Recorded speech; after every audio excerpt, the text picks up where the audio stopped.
ఒక్కొక్క బుల్లెట్ దేశంలోంచి ఒక్కొక్క హైందవ బుల్లెట్, ఒక్కొక్క స్వాతంత్ర బుల్లెట్ ఎట్లాగా దిగిందో చూడండి. మన చేతిలో అప్పుడు బుల్లెట్లు లేవు, కానీ మనుషులే బుల్లెట్లు దింపేసినట్లాగా వాళ్ళ పైన.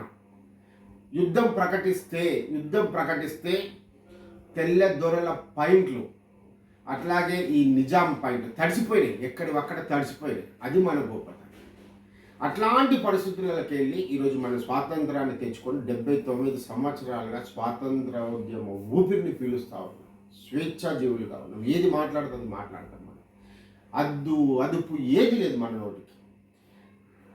చెప్పేంత విలువలు, ఏది మాట్లాడినా ఒప్పుకునేంత విలువలు మనకు రాజ్యాంగం కల్పించింది. ఇది ప్రపంచ దేశాల్లో ఎక్కడ కూడా ఇంత మంచి రాజ్యాంగం లేకపోవచ్చు. ఏదైనా మాట్లాడవచ్చు, ఏదైనా చెప్పొచ్చు, ఘనంగా చెప్పొచ్చు, గొప్పగా చెప్పొచ్చు, నచ్చితే చెప్పొచ్చు, అబద్ధం చెప్పొచ్చు, నిజం చెప్పొచ్చు, ఏదైనా చెప్పొచ్చు, అవతల మీద బురద చల్లవచ్చు, ఇంత రాయి తీసుకుపోయి నెత్తి మీద కూడా పడవచ్చు. అంతటి గొప్ప రాజ్యాంగం మనకు కల్పించింది. అంత బాగుంది, సూపర్గా. అసలు మీరు ప్రపంచ దేశాలు ఎతికితే కూడా దొరకదు. అది మన రాజ్యం. మన రాజ్యాంగ వ్యవస్థలో ఒక బలమైన పునాది ఉంది. ఆ పునాదుల మీదకి ఏర్పడ్డ ప్రజాస్వామ్య వ్యవస్థ మనము ఈరోజు 79 సంవత్సరాలుగా ఓటు హక్కుతో ఒక మంచి నాయకులను ఎన్నుకుంటా ఉన్నాం. మన కోసం ఎన్నుకుంటాం. మన పైన అజమాయిషి అంటే మన పైన ఒక మంచి పాలనా వ్యవస్థ క్రియేట్ చేసుకోవడానికి ఎన్నుకుంటా ఉన్నాం. ఇప్పుడు ఇక్కడ నేను మీకు పూర్వము బాధపడ్డ సంఘటనలన్నీ చెప్పినా. ఇప్పుడు ప్రజలు మీరు బాగా ఆలోచన చేయాలి. ఇప్పుడు మీకు ఆలోచన చేసే అవసరం మీకు ఖచ్చితంగా రావాలి. ఆలోచన చేయకపోతే ఇది కర్మ. అంతే. నేను కూడా ఏం చేయను. కర్మ, ప్రజలు అనుభవించే కర్మ, అది అనుభవించాలి కూడా. అది నుదిటి రాత అనుకుంటా. ఆరోపణలు ఎట్లాగా ఉన్నాయి? ఈ నాయకుడు 100 కోట్లు తింటున్నాడు, ఈ నాయకుడు 100 కోట్లు తింటున్నాడు, ఆ నాయకుడికి 1000 కోట్లు ఉన్నాయి, ఆ నాయకుడు 1,00,000 కోట్లు ఉన్నాయి, ఈ నాయకుడు ఇంత పెద్ద స్కామ్ చేసిండు, ఈ నాయకుడు ఇంత పెద్ద స్కామ్ చేసిండు. మొత్తం ఏ రాజకీయ నాయకులను తీసుకున్న స్కాములు, డబ్బులు, ఆ భార్యల పేర్ల మీద ఆస్తులు, బినామీల పేర్ల ఆస్తులు, వాళ్ళు ఎంచుకున్న వ్యక్తుల మీద ఆస్తులు, వాళ్ళ పిల్లల మీద ఆస్తులు, వాళ్ళ మనవళ్ళ మీద ఎక్కడ చూసినా ఆస్తులు. భారతదేశాన్ని అంతకు ముందు బ్రిటిష్ వాళ్ళు కొల్లగొడితే ఈ ముస్లింలు పాలన బయట దేశం నుంచి వచ్చిన ముస్లింలు మన దేశ అస్తిత్వ మూలాలని కొల్లగొడితే మన దేశంలో ఉండే మనం ఎన్నుకున్న నాయకులు కూడా మేమేం దేంట్లో తక్కువ లేదు, మేము దేంట్లో తక్కువ కాము అన్నట్టు మన పేద మధ్యతరగతి కుటుంబాల మీద ఎంత కొట్టాలో అంత కొడతా ఉంటారు. ఈరోజు ఎన్నికలలో వాళ్ళు సమర్పించే అఫిడవిట్లు సాక్ష్యం. ఎన్నికలకి ముందు వాళ్ళ జీవన విధానం, మనం ఓట్లేసి గెలిపించిన తర్వాత వాళ్ళ జీవన విధానం చూడండి. మీరు చూడండి. అట్లా కొట్టారు, తబలా కొడుతుంది, అంత వాయిస్ వస్తుంది. నేను చెప్తాను, నువ్వు ఎందుకంటే నువ్వు తప్పు చేసి నేను చెప్తాను. ఇట్లా చూడండి, ఈ జీవన విధానం ఎట్లా ఉందో చూడండి. ఇది పరిస్థితి, మన నాయకుల పరిస్థితి. ఇట్లాంటి క్రమశిక్షణ లేని నాయకులు, క్రమశిక్షణ లేని ప్రజలు, క్రమశిక్షణ లేని నాయకులు, క్రమశిక్షణ లేని ప్రజల వల్ల, ప్రజలు చేసే ఓట్ల వల్ల ఇక్కడ ఏమీ లేదు. దరిద్రాన్ని తీసుకొచ్చి మన నెత్తి మీద కూర్చోబెట్టుకొని మళ్ళీ దరిద్రం నాకే దరిద్రం అంటిందని బజార్లో చెప్పుకొని తిరగదు. ఇది మన దేశం యొక్క అస్తిత్వం, మన దేశ ప్రజల యొక్క విలువైన నైతికత. ఉండొచ్చు సమాజంలో మంచి వాళ్ళు ఉండరు, కానీ ఆకర్షణకే విలువ ఎక్కువ. డబ్బు ఉంటే జాలి. డబ్బు ఉంటే డంకా బజాయిస్తున్నాడు. డబ్బున్నోడితో తిరిగితే నీకేమొస్తుంది కదా దరిద్రుడా? నువ్వేం చేస్తావు? డబ్బున్నోడితో తిరిగితే ఏం సాధిస్తావు చెప్పు? ఒకవేళ ఆడి దగ్గర డబ్బు ఉంటే నీకు ఇస్తాడా? నీ కుటుంబాన్ని పోషిస్తాడా? ఒక 5 ఏళ్ళు పోషిస్తాడా? ఒక 10 ఏళ్ళు పోషిస్తాడా? లేకపోతే నువ్వు చచ్చేదాకా పోషిస్తాడా? అరే గంజిపోయాడు. బాగా తెలుసుకోండి మీరు. డబ్బున్నోడు నీ కుటుంబం మొత్తం చితికిలా పడిపోతే గంజి కూడా పోయాడు. గంజికి కూడా దిక్కులేని కుటుంబం అయితే చూడండి. ఈరోజు ఒక రాజకీయ నాయకుల చుట్టూ తిరిగిన ఈ తాగుబోతుల సంఘాలను అన్నింటినీ బాగా చూడండి. ఎవడన్నా ఒకరి కుటుంబం బాగుపడిందా? ఎంతసేపు ప్రతి ఒక్కరు ఒక స్వార్థం కోసమో, ఒక అవకాశం కోసమో, వాడిని ఏదో మోసం చేయాలనో ఒక స్వార్థపూరిత ఆలోచనలతో తిరుగుతూనే ఉంటుంది సమాజం అంతా కూడా ఇట్లాగే రిపీటెడ్లీ తిరుగుతూ ఉంటుంది. ఏమొస్తుంది? నువ్వు వాడితో డబ్బున్నోడితో తిరుగుతావు. విలువలున్న వ్యక్తితో తిరగాలి. విలువలున్న వ్యక్తితో తిరుగుతున్నప్పుడే ఆ విలువ నీకు పెరుగుతుంది, సమాజానికి పెరుగుతుంది. రాగానే నెత్తి మీద కూర్చోబెట్టుకుని డబ్బులున్నాడు, రాగానే నెత్తి మీద కూర్చోబెట్టుకొని దండేసి శాలువలు కప్పి ఏమొస్తుంది? అది దండేసి శాలువలు వేస్తే ఆడి దగ్గర డబ్బు ఉంది కాబట్టి నువ్వు వేస్తున్నావు. ఒకవేళ ఆ డబ్బు పలుకుబడి లేకపోతే వేస్తావా నువ్వు శాలువ కానీ దండ కానీ? వేయవు, అసలు 100% వేయవు. భూమి ఆకాశం తలకిందులైన వేయవు. ఎందుకంటే ఆ డబ్బు ఉన్నోడికి మస్కా కొడితే ఇక్కడ మనది ఎంతో కొంత బయటికి వెళ్తారు. ఎన్ని రోజులు ఇట్లా బతుకుతారు? ఓ డబ్బు ఉన్నోడికి మస్కా కొట్టి ఎన్ని రోజులు బతుకుతారు? ఏం బతకది? అది బతికేనా? 2 కాళ్ళు 2 చేతులు అందుకేనా మనకి ఇచ్చింది భగవంతుడు. దమ్ముంటే సంపాదించుకోవాలి, లేదంటే పని చేయాలి. కూలి పని చేసైనా సంసారం ఇలా ఉండొచ్చు.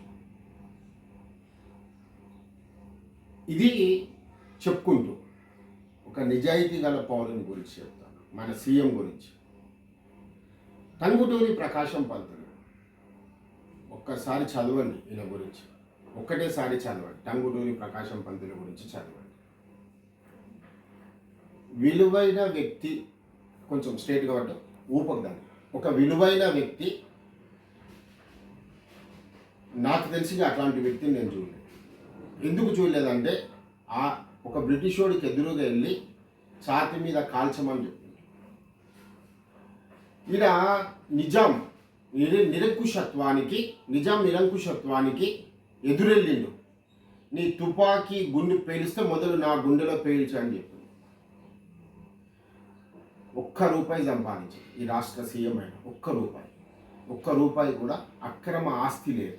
₹1 వెతికితే కూడా దొరకదు ఆయన దగ్గర. ఉన్నదంతా సమాజానికి దానం చేసి, ఉన్నదంతా నా ప్రజలే అనుకున్నాను. నా ప్రజలు బాగుపడాలి అనుకున్నాను, నా రాష్ట్రం బాగుపడాలి, నా దేశం బాగుపడాలి అనుకున్న గొప్ప వ్యక్తి.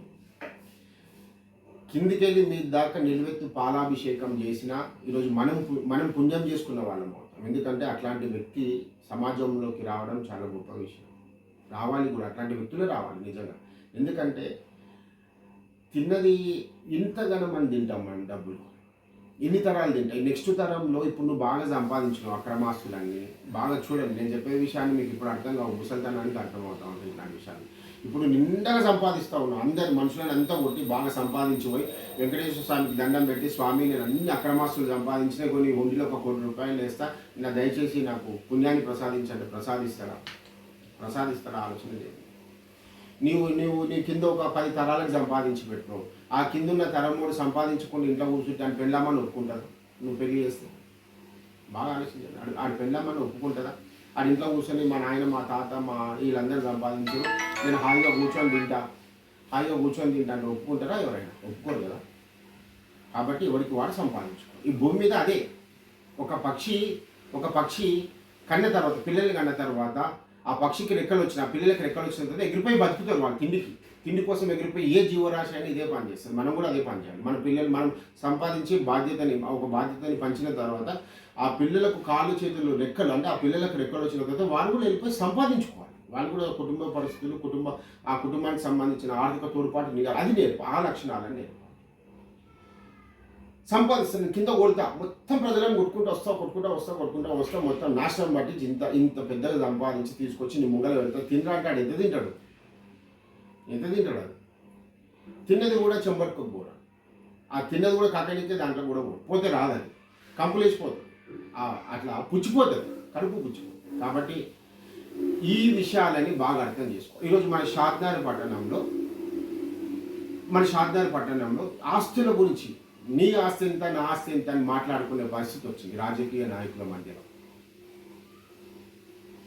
విమర్శలు వస్తాయి, నేను ఖచ్చితంగా చెప్తాను. ఎక్కడైనా కూడా ఇప్పుడు రేపు పొద్దుగాల భవిష్యత్తులో నాకు నిజంగా భగవంతుడు ఆశీర్వాదం ఉండి షాద్నగర్ నియోజకవర్గ ప్రజలు కూడా నా మీద కొంచెం పాజిటివ్ థింకింగ్ చేసి, అరే వీడు మన లోకల్ లీడర్ బాబు వీడి దగ్గర ఏదో కొంచెం ఉండొచ్చు జ్ఞానం అని చెప్పి బాగా ఆలోచన చేసి మీరు నన్ను ఓట్లేసి గెలిపిస్తే విమర్శలు రావచ్చు. నేనంటే చెప్పడానికి ఒక విమర్శ రావచ్చు, కానీ విమర్శకి సమాధానం కూడా ఉండాలి. విమర్శకి ఎట్లాంటి సమాధానం ఉండాలి? నా బతుకు తెల్ల పేపర్ లాంటిది ఎట్లాగైతే ఉందో భవిష్యత్తులో కూడా ఆ తెల్ల పేపర్ కనిపించాలి.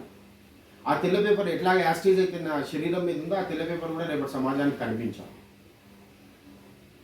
నాకు ఈరోజు ఏదైతే ఒక కారు ఉందో, ఒక మామూలుగా చెప్తాను, ఈరోజు నా దగ్గర ఒక 5 లక్షల కారు ఉంది. అధికారం వచ్చిన తర్వాత బహుశా నాకు జీతం రావచ్చు, ఆ జీతానికి తగ్గట్టు నేను సమాజానికి పనిచేయచ్చు. ఈ 5 లక్షల కారు ఒక 10 లక్షల కారు కావచ్చు, తప్పులేదు. కానీ అదే 5 లక్షల కారు 5 కోట్ల కారు అయితే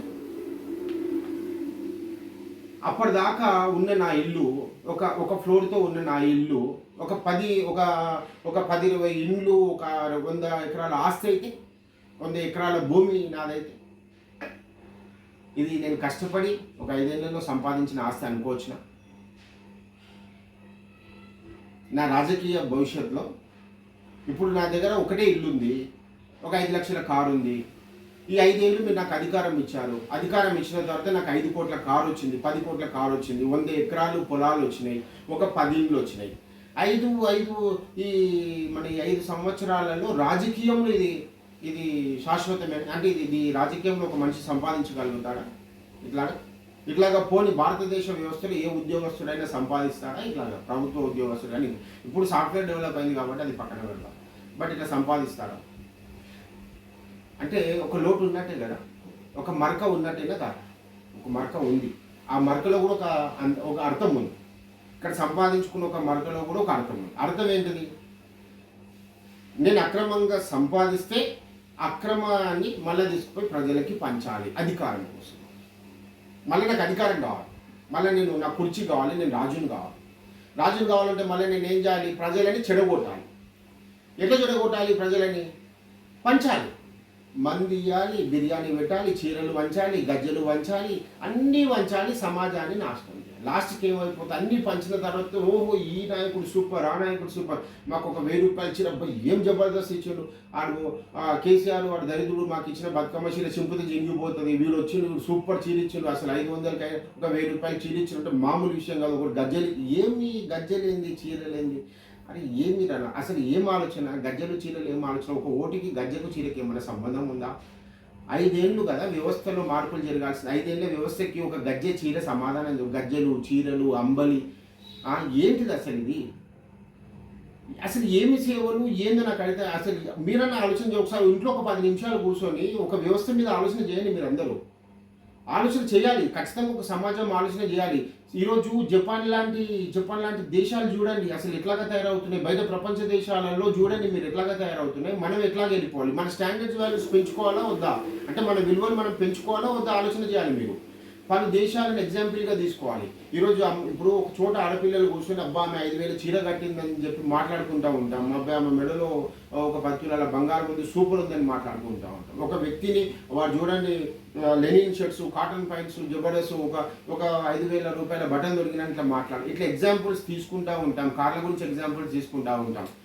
మరి నీ దేశ భవిష్యత్తు గురించి నువ్వు ఎగ్జాంపుల్ తీసుకోవాలి కదా. నీ దేశ భవిష్యత్తు అక్కడ జపాన్ని చూస్తూ ఉన్నాం, ఐరిష్ని చూస్తూ ఉన్నాం, రకరకాల దేశాల్లో ఉండే అద్భుతంగా ఎదిగిన దేశాలను చూస్తూ ఉన్నాం. ఆ దేశాలు కూడా మన దేశంలాగే బాధలు అనుభవించి మళ్ళీ ఈరోజు బాగా పురోగతి సంబంధించిన దేశాలు. అంతెందుకు మన భారతదేశంలోనే ఇండోర్ ఉంది, ఇండోర్ని కూడా మనం ఎగ్జాంపుల్గా తీసుకోవచ్చు.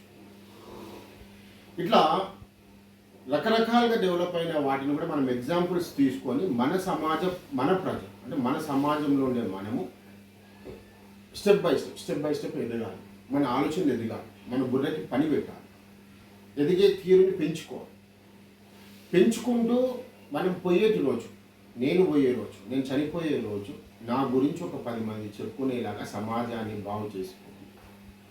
10 మంది, సమాజం మొత్తంగా కేవలం 10 మంది నీ గురించి నువ్వేందో చెప్పేసుకునేలాగా ఉండాలి 10 మంది అని. ఈరోజు ఈ రాజకీయ నాయకులందరూ మారాలి, ఖచ్చితంగా మారాలి.